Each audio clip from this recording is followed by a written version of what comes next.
નમસ્કાર વિદ્યાર્થી મિત્રો, સ્વાગત છે આપ સૌનું ફરી એકવાર.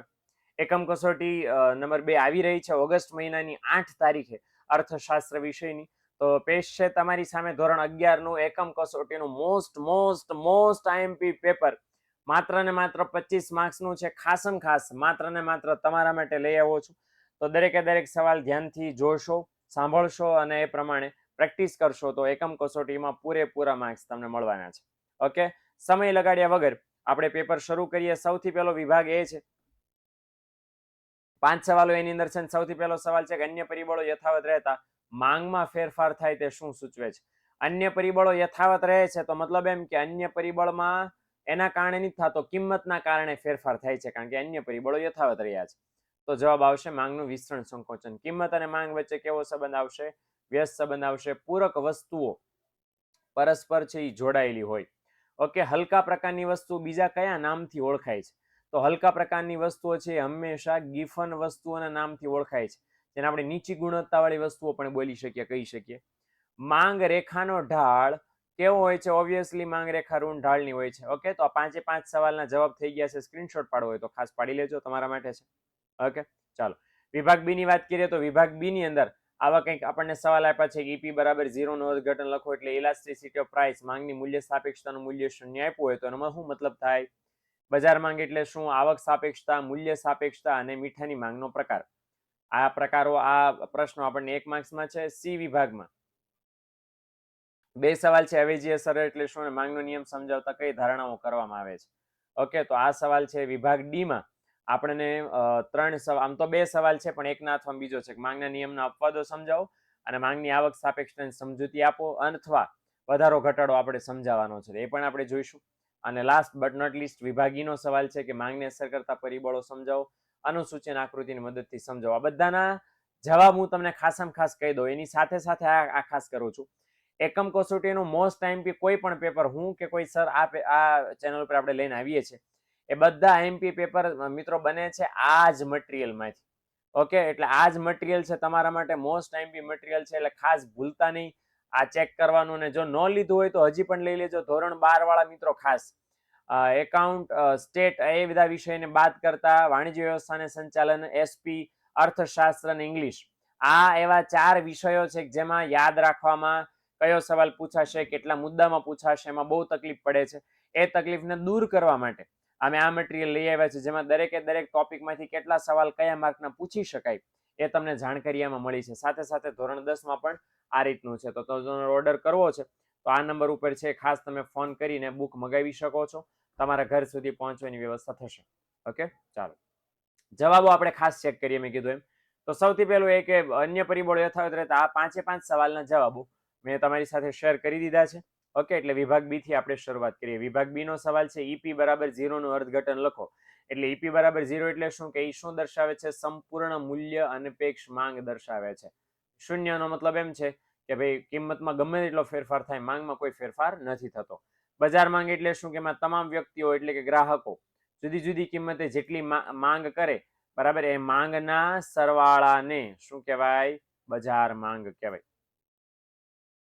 આવક સાપેક્ષતાનો મતલબ શું થાય? આવકમાં થતો ટકાવારી ફેરફાર અને માંગમાં થતો ટકાવારી ફેરફાર, એના ગુણોત્તરને અથવા તો એના ગુણોત્તર માપને માંગની આવક સાપેક્ષતા કહેવાય. આવકમાં કેટલો ફેરફાર થાય છે અને માંગમાં કેટલો ટકાવારી ફેરફાર, એ બે એના ગુણોત્તરને કહેવાય. અચ્છા, માંગની મૂલ્ય સાપેક્ષતાની વ્યાખ્યા છે કે કોઈ પણ વસ્તુની કિંમત અને માંગ વચ્ચેનો કેવો સંબંધ? પ્રમાણાત્મક સંબંધ. પ્રમાણાત્મક એટલે કેવો? ગુણાત્મક કહી શકો, ગુણોત્તર વાળો તેમ કહી શકો. ઓકે, તો કિંમત અને માંગ વચ્ચેનો ગુણોત્તર વાળો, પ્રમાણ વાળો સંબંધ એને માંગની મૂલ્ય સાપેક્ષતા કહેવાય. મીઠાની માંગ કેવી હોય છે? તો કે મૂલ્ય અનપેક્ષ હોય છે. કેવી હોય છે? મૂલ્ય અનપેક્ષ. ઓકે, તો 5 સવાલના જવાબ થઈ ગયા.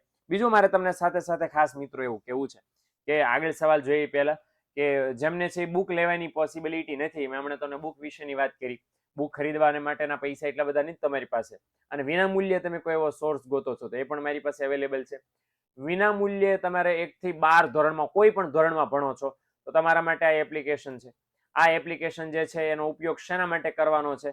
કે તમે કોઈ પણ ધોરણમાં છો, જે ધોરણમાં તમે છો એ ધોરણ તમારે અહીંયા, જો અહીંયાથી તમારે સિલેક્ટ કરી લેવાનું છે. ગુજરાતી મીડિયમ સિલેક્ટ કરી શકો. જે ધોરણ તમે સિલેક્ટ કરશો, દાખલા કે 10મું ધોરણ સિલેક્ટ કર્યું છે, એને લગતા વિષયોનું લિસ્ટ ખુલી જશે. અહીંયા આ જે ધોરણ 10 ગણિત લખ્યું છે એના ઉપર ક્લિક કરશો કે ધોરણ 10 વિજ્ઞાન છે એના ઉપર ક્લિક કરશો. દાખલા તરીકે મેં વિજ્ઞાન ઉપર ક્લિક કર્યું તો કંઈક આવું તમને દેખાશે અને આમાં વિજ્ઞાનના જેટલા ચેપ્ટર ધોરણ 10 માં છે એને લગતા ચેપ્ટર્સ બધા છે અહીંયા આપણને અવેલેબલ બનશે અને એનો ફાયદો એ થશે કે આપણે chapter wise text book, video, material, reading material, MCQ ની પણ પ્રેક્ટિસ અહીંયા કરી શકશું. આ રીતે ખુદની ટેસ્ટ લઈ શકશું. તાત્કાલિક આપણે આ રીતે રિઝલ્ટ જાણી શકશું. તો આ એક આપણને મોટો ફાયદો છે. એપ્લિકેશન પ્લે સ્ટોર ઉપરથી ફ્રીમાં ડાઉનલોડ થાય છે એટલે વાર નહીં લગાડતા ફ્રીમાં ડાઉનલોડ કરીને બહુ સરસ મજાનું નોલેજ, કન્ટેન્ટ, મટીરિયલ તમારા માટે શેર કર્યું છે. તો ખાસ મિત્રો લાભ લેજો. ઓકે, હાલો વિભાગ સી ની આપણે જરાક વાત કરીએ. તો અવેજી અસર એટલે શું? તો અવેજી અસરમાં આટલો જવાબ આપણે ખાસ લખવાનો છે. વ્યાખ્યા લખવાની છે અવેજી અસર કોને કહેવાય અને અવેજી અસરથી માંગમાં શું ફેરફાર થાય છે એ આપણે લખવાનું છે. હું જરાક ઊભો રાખું છું, સ્ક્રીનશોટ તમને પાડવા માટેનો સમય આપું છું. ત્યાં સુધી બીજો સવાલ સમજી લો કે માંગનો નિયમ સમજાવતા કઈ કઈ ધારણાઓ કરવામાં આવે છે. તો માંગને અસર કરતા જેટલા પરિબળો છે જે કિંમત સિવાયના છે એ બધા અન્ય પરિબળોના લિસ્ટ બનાવી નાખવાનું છે. પાછળ શું લગાડી દેવાનું છે? સ્થિર છે, સ્થિર છે, સ્થિર છે. તો માંગના નિયમની ધારણાઓ થઈ જશે. ઓકે, એકદમ ઈઝી પીઝી છે. કોઈ પણ 4 ધારણા તમે લખો તો તમને 2 માંથી 2 માર્ક્સ મળશે. ડન. ઓકે, ચાલો આગળ વધીએ. ત્યાર પછી વિભાગ ડી નો સવાલ છે કે માંગના નિયમના અપવાદો સમજાવો. માંગના નિયમના અપવાદો જ્યારે વાત કરીએ છીએ આપણે તો માંગના નિયમના 4 અપવાદો છે. 3 માર્ક્સમાં આપણને પૂછો છે. 3 માર્ક્સમાં પૂછે તો માંગના નિયમના જેટલા પણ છે એમાંથી આપણે કોઈ પણ 3 એટલે 4 માંથી કોઈ પણ 3 સમજાવવાના થશે. ઓકે, ફોર એક્ઝામ્પલ આ પ્રતિષ્ઠા મૂલ્ય ધરાવતી વસ્તુ છે, અત્યંત મોંઘી વસ્તુઓ છે, હલકા પ્રકારની નીચી ગુણવત્તાવાળી ગિફન વસ્તુઓ છે કે નંબર 4 ગ્રાહકોની પસંદગી છે. આ 4 માંથી જે તમને યોગ્ય લાગે એ કોઈ પણ 3 અપવાદ તમારા 3 માર્ક્સમાં સમજાવવાના થશે. ઓકે, એટલે આ વસ્તુનું ખાસ ધ્યાન રહે. બીજો એક સવાલ છે માંગની આવક સાપેક્ષતાની સમજૂતી આપો. અચ્છા, આવક સાપેક્ષતા છે એ શું છે?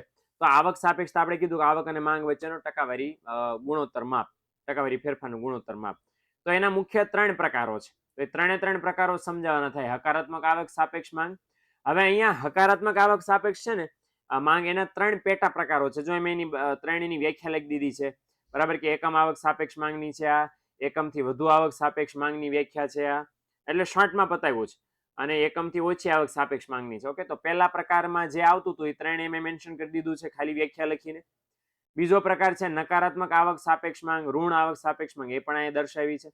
ઉદાહરણ, વ્યાખ્યા અને ઉદાહરણ બે વસ્તુ લખવાની છે. ઓકે, અને ત્રીજું છે શૂન્ય આવક સાપેક્ષ માંગ. ઓકે, તો આટલી વસ્તુ ખાસ 3 પ્રકાર આપણે સમજાવવાના થશે. વ્યાખ્યા અને ઉદાહરણ બંને સાથે હોવું જોઈએ, એ વસ્તુનું ખાસ ધ્યાન રાખવાનું. ઓકે, હાલો હવે એના અથવામાં જે પૂછાયેલો સવાલ છે માંગનો વધારો ઘટાડો આકૃતિ સહિત સમજાવો. તો યાદ રાખજો માંગનો વધારો ઘટાડો કોના ઉપર આધારિત છે? અન્ય પરિબળો પર આધારિત છે. વ્યાખ્યા એવી લખી શકો કે કિંમત યથાવત રહેતા અન્ય પરિબળના કારણે માંગમાં જે પરિવર્તન આવે એને માંગનો વધારો કે ઘટાડો તમે કહી શકો. ઓકે, આવી રીતે વ્યાખ્યા લખી શકો. અને જો અહીં વ્યાખ્યા નીચે ન લખ્યો તો ઉપર પણ લખી છે કે અન્ય પરિબળોના ફેરફારને કારણે માંગ વધે તો એને કહેવાય માંગનો વધારો. હવે અહીંયા અનુસૂચિ આવી રીતે દોરવાની છે. ખાસ કિંમતને સ્થિર રાખવાની છે અને માંગ વધારી દેવાની છે. પછી એને આ રીતે દર્શાવો તો આ શું છે? માંગનો વધારો. તમે એક સિંગલ આકૃતિમાં અહીંયા માંગ રેખા દોરીને આ બાજુ છે તમે ઘટાડો છે એ તમે દર્શાવી શકો. ઓકે, એટલે વધારો ઘટાડો એક આકૃતિમાં દોરીને સમજાવી દો તો પણ ચાલશે. ઓકે, ટોપર બેચમાં આપણે લાઈવ લેક્ચરમાં એક જ આકૃતિમાં ડાબી બાજુ ઘટાડો અને જમણી બાજુ વધારો દોરીને સમજાવી દીધું છે, તો એ પણ પરીક્ષામાં ચાલશે. ઓકે, અને ખાસ જે મેં તમને ટોપર બેચની વાત કરી એ ટોપર બેચ ઓલરેડી શરૂ થઈ ગઈ છે ધોરણ 11માં અને ધોરણ 12માં બધા ધોરણમાં. તો ખાસ જોડાવાનું બાકી હોય તો આ 99244550 પર કોલ કરી લેજો. જોડાઈ જશો તો ફાયદો થશે. બહુ બધી બેચીસ તમને એની અંદર મળવાની છે, બહુ બધા લાભ તમને મળવાના છે. તો મિત્રો વાર નહીં લગાડતા. ઓકે, ચાલો વિભાગીનો સવાલ સૌથી છેલ્લો છે કે માંગને અસર કરતા પરિબળો સમજાવો. તો યાદ રાખજો માંગને અસર કરતા 2 પરિબળો છે, વસ્તુની કિંમત અને કિંમત સિવાયના અન્ય પરિબળો છે.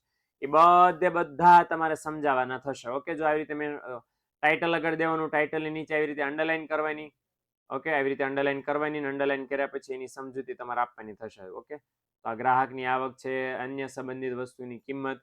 ઓકે, અન્ય સંબંધિત વસ્તુ બોલે તો અવેજી વસ્તુ અને પૂરક વસ્તુ, ભવિષ્યના ભાવની અટકળ અને ગ્રાહકોની સંખ્યા એટલે કે વસ્તી અને વસ્તીનું વય જૂથ. આ 2 છેલ્લું પરિબળ છે. ઓકે, તો આ બધા પરિબળો તમારે લખવાના અને સમજાવવાના થશે. હે ને? અને એના થવામાં છે માંગનો નિયમ અનુસૂચિ અને આકૃતિની મદદથી સમજાવો. મોસ્ટ ટાઈમ બી છે, યાદ રાખજો ખાસ, આ સવાલ પાકો કર્યા વગર જાતા નહીં પરીક્ષામાં. માંગના નિયમની માંગનો નિયમ ન પૂછાય એવું થોડું બને. ઓકે, તો સૌથી પહેલા શું કરવાનું છે, માંગનો નિયમ લખવાનો છે કે જો અન્ય પરિબળો યથાવત રહે તો. ઓકે, બીજું કે અન્ય પરિબળો, માર્શલ દાદાની જે ચોપડીમાં બેઠી વ્યાખ્યા છે આ ન લખ્યું હોય તમારે. માર્શલ દાદાની જે વ્યાખ્યા ચોપડીમાં છે કે અન્ય પરિબળો યથાવત રહેતા વસ્તુની કિંમત વધે તો માંગનું સંકોચન થાય, વસ્તુની કિંમત ઘટે તો માંગનું વિસ્તરણ થાય. બરાબર, તો આ લખશો તો પણ ચાલવાનું છે. ઓકે, તો આ ખાસ એક લખજો. બીજું માંગના નિયમની જો આ રહી અનુસૂચિ, કોઈ પણ આંકડા લખી શકો, બસ નિયમ યાદ રાખવાનો કે કિંમત વધતી જાય છે તો માંગ ઘટતી જવી પડે. ઓકે, કિંમત ઘટતી જતી હોય તો માંગ વધતી જવી પડે. બંને વચ્ચે આંકડા છે, એક વધતું હોય તો ઘટાડી દેવાનું, ઘટતું હોય તો વધારી દેવાનું. બરાબર, આ પ્રમાણે ઋણ ઢાળ વાળી માંગ રેખા ખાસમ ખાસ દોરી નાખવાની છે. ઋણ ઢાળ ખાસ દર્શાવવાનો, બિંદુઓ દર્શાવવાના, નામકરણ જેટલું છે બધું આની અંદર કરી દેવાનું છે. એ થઈ જાય પછી આ રીતે એનું વિશ્લેષણ ખાસ કરવાનું છે. મેં પેરેગ્રાફમાં આપ્યું છે પણ તમે પોઈન્ટ પાડીને 1 2 3 4 5 5 મુદ્દાનું વિશ્લેષણ કરી નાખવાનું છે. ઓકે, તો આટલું ખાસ કરવાનું થશે. માંગના નિયમની વ્યાખ્યા, કિંમત અને માંગ વચ્ચે વ્યસ્ત સંબંધ, અનુસૂચિ, આકૃતિ, 5 મુદ્દાનું વિશ્લેષણ. આટલું કરશો એટલે 5 માંથી 5 પાકા છે. મને વિશ્વાસ છે કે આઈએમપી પેપર તમને એકમ કસોટીમાં ઉપયોગી બનશે. બેસ્ટ ઓફ લક એકમ કસોટી માટે. ભગવાનને પ્રાર્થના એકમ કસોટીમાં 25 માંથી 25 આવે. મળીએ આપણે નેક્સ્ટ વિડીયોની અંદર. ત્યાં સુધી આવજો, ટાટા બાય બાય, સી યા.